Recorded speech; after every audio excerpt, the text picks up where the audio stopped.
Когда археологи в 22 году начали работы в храме Топа-Сирис Магна, они натолкнулись на нечто, что сразу породило слухи о сенсации.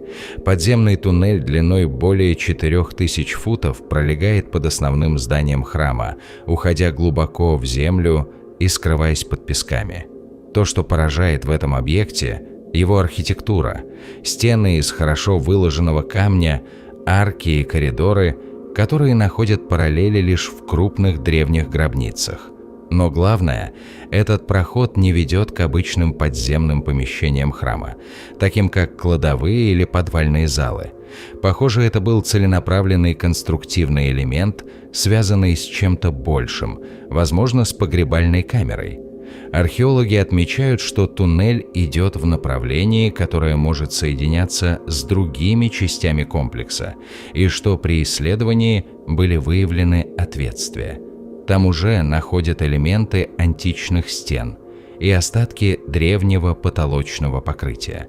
Слухи об этом проходе быстро облетели СМИ, и возникло предположение, что он ведет к гробнице.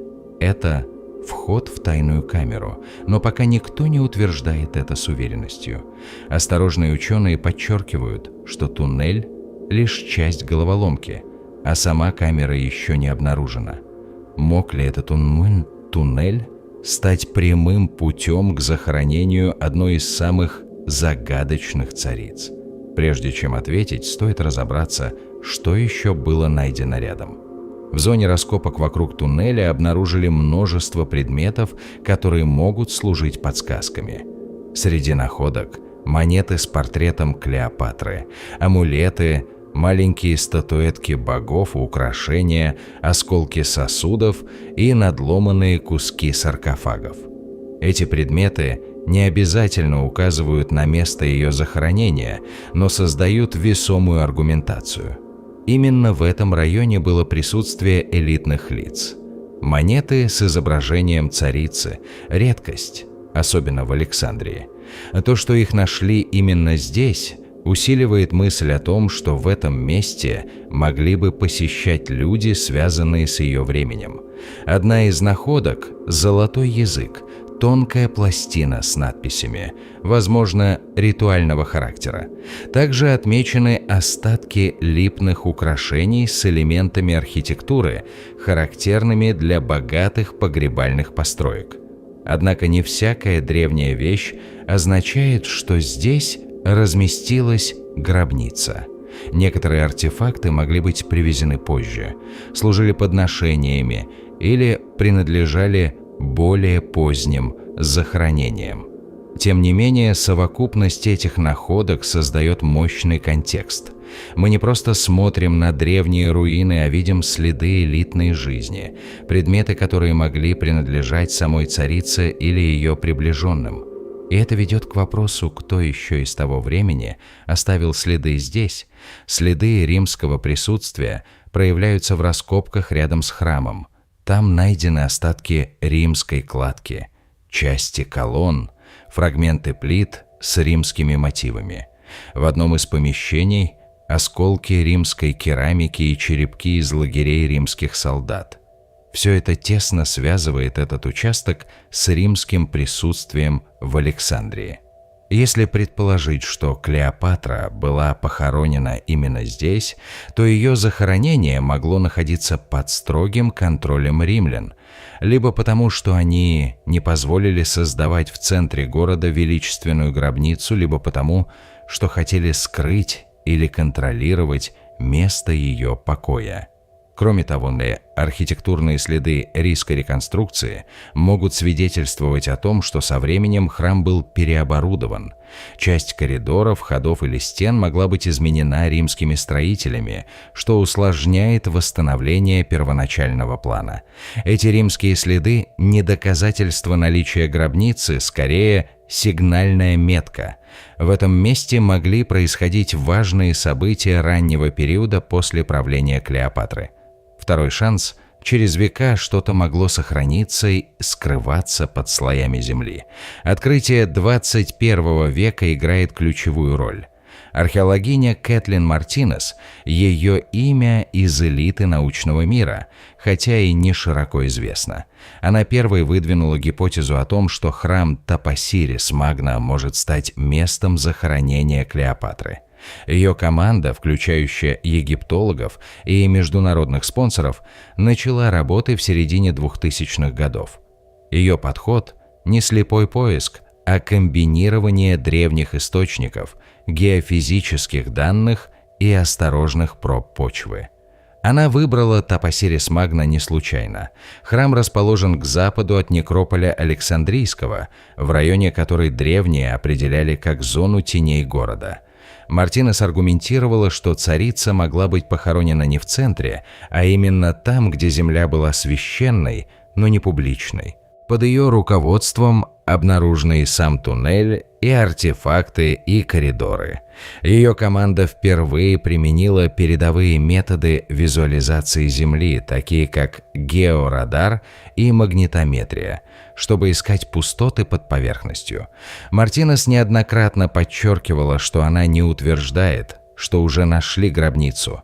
Ее открытие – подсказки, требующие дальнейших проверок. И этот честный подход – признак современной науки. Почему именно этот храм? Почему именно он считается главным претендентом? Причины сложены из сочетания географии, легенд и логики.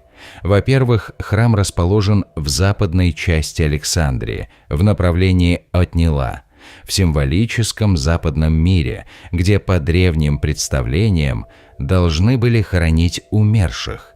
Ведь Запад часто ассоциировался с загробным миром. Во-вторых, храм был посвящен богу Осирису, богу смерти и возрождения, а его служители – жрецы – могли иметь право участвовать в обрядах перехода и внедрять тайные ритуалы. Если погребение было заботливо скрыто, культовое место могло стать хорошей защитой от посторонних. В-третьих, древние источники указывают, что место захоронения Клеопатры было вблизи города, внутри его границ, но не в центре. Это сузило поисковый диапазон. Кроме того, часть Александрийского города со временем ушла под воду. Часть из-за землетрясений, цунами и оползней. Надписи подтверждают, что Никейский залив и берега Александрии подверглись разрушениям, и многие порты, причалы – все было смыто волнами. Исчезли и участки гробниц, и архитектурные комплексы. Для археологов это серьезная проблема. Изначальные памятники, вероятно, были утеряны или скрыты под морской пучиной. Очевидно, что гробница Клеопатры могла находиться не на суше, а под водой. Для поиска там требуются сложные технологии, подводная археология, дистанционное зондирование и использование гидролокаторов. Недавно у побережья Александрии, вблизи храма Топосирис Магна, был обнаружен древний затопленный порт. Он лежит на глубине около 40 футов и содержит очевидные следы строений – кувшинов, якорей, полированных полов. Все это свидетельствует о том, что в древности сюда могли заходить корабли прямо к храму, и, возможно, именно через этот порт и туннель Клеопатру доставляли из дворца или другого места к храму, что поддерживается совпадением расстояний и направлений. Совместные работы археологов и морских исследователей с помощью сонаров и гидролокаторов помогают составить картину дна, выявляя остатки построек, колонн и зданий. Эти находки усиливают гипотезу о том, что туннель и порт связаны между собой, образуя тайный морской и подземный маршрут для проникновения к месту захоронения. Однако гипотеза о связи портов и туннелей вызывает скепсис в научных кругах. Множество египтологов считают, что отсутствуют прямые доказательства связи обнаруженных находок с гробницей Клеопатры. Некоторые полагают, что древние тексты указывают, что ее могила могла быть в пределах города, в центре, а не за его пределами. Артефакты, найденные в храме, могли принадлежать другим личностям, или более поздним эпохам. Также возможно, что туннель не предназначался для захоронений, а выполнял функции водоснабжения, канализации или религиозных ритуалов, не связанных с погребением царицы. Некоторые тонкости в пустотах под землей могут вводить в заблуждение. Наконец, еще один аргумент – порт. Наличие портовых сооружений не свидетельствует напрямую о захоронении, ведь такие объекты были распространены. Требуются более конкретные доказательства – надписи, саркофаги, мумии. В настоящий момент ни одни находки этого не подтверждают. Современные технологии поиска позволяют надежно искать гробницы. Георадары, посылая радиоволны, выявляют пустоты и плотные объекты под поверхностью. Магнитометрия и гравиметрия обнаруживают изменения, указывающие на наличие металлических артефактов или пустот. На морском дне применяют мультилучевые сонары, гидролокаторы, подводных роботов и дронов для подробной картографии. Эти методы позволяют археологам минимизировать риск ошибок, не разрушая важнейших слоев и точно локализовать возможные места. Если туннель и порт действительно ведут к храму, возникает вопрос, где внутри этого сооружения могла располагаться погребальная камера? В раскопках уже выявлены глубокие шахты и подземные камеры, некоторые как вертикальные колодцы, ведущие вниз на десятки футов. Есть гипотеза, что в одном из участков под храмом, большая пустота, могла сохраниться подземная камера, которую можно было бы застеклить или замуровать. Другой вариант – это расположение погребальной камеры под основанием алтаря под центральной частью храма, что делало бы ее скрытой и сакральной. Также возможен выход к закамуфлированной подземной камерой вне храма, связанной с туннелем и порталом. Ни один из вариантов пока не подтвержден находками саркофагов, надписей или мумий, однако сочетание туннеля, портовых сооружений, камер и подземных глубинных шахт создает образ, который указывает на возможный путь к захоронению. Что, если все-таки удастся найти гробницу? Тогда это станет крупнейшим археологическим открытием последних десятилетий. Оно даст не только подтверждение, изучение останков, определение возраста и родства, причины смерти, но и полностью изменит восприятие образа Клеопатры. Не только как римской интриганки, но и как мощной личности, борющейся за независимость Египта. Такая находка – это политический и культурный прорыв для Египта, усиление национальной гордости, приток туристов и международное признание. Археология снова станет объектом интереса всего мира. Через все это прорыв в науке, благодаря новым технологиям, ученые делают шаг вперед к разгадке древней тайны. Но вместе с тем, с осуществлением открытия, появляется и ответственность за сохранение, изучение и грамотное экспонирование обнаруженного.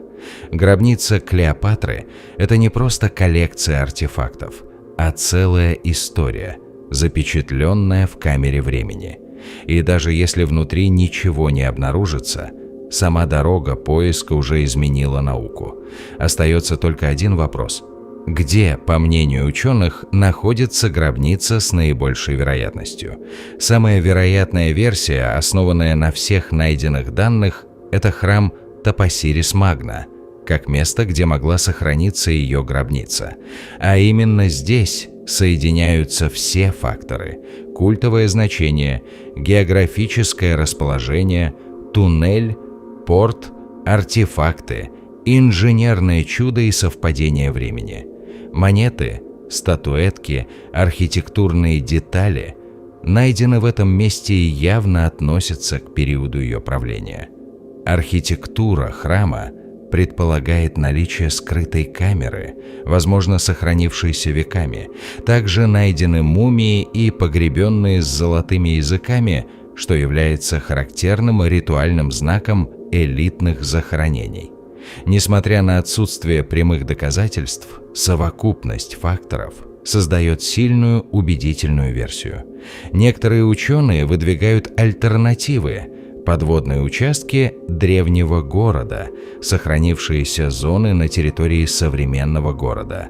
Но пока наиболее вероятная и обоснованная именно версия о храме Тапосирис Магна как месте последнего покоя Клеопатры, опирающаяся на множество косвенных, но сильных признаков.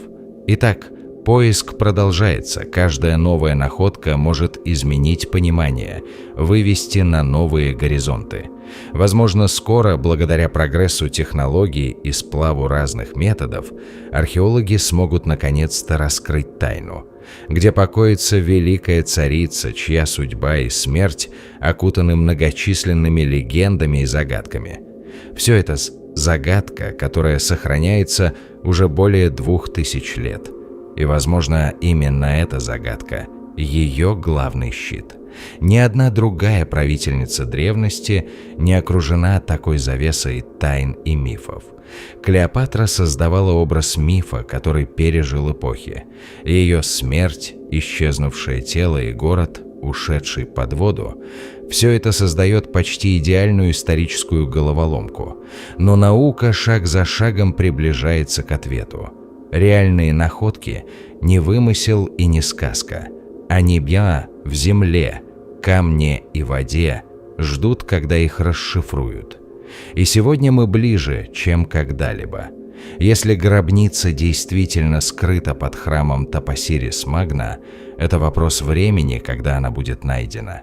А если ее никогда не обнаружат, она останется символом власти, загадки, мифа о правительнице, которая даже после смерти осталась недосягаемой. Тем не менее, каждый раскопанный коридор и поднятый артефакт шепчет тихий голос истории.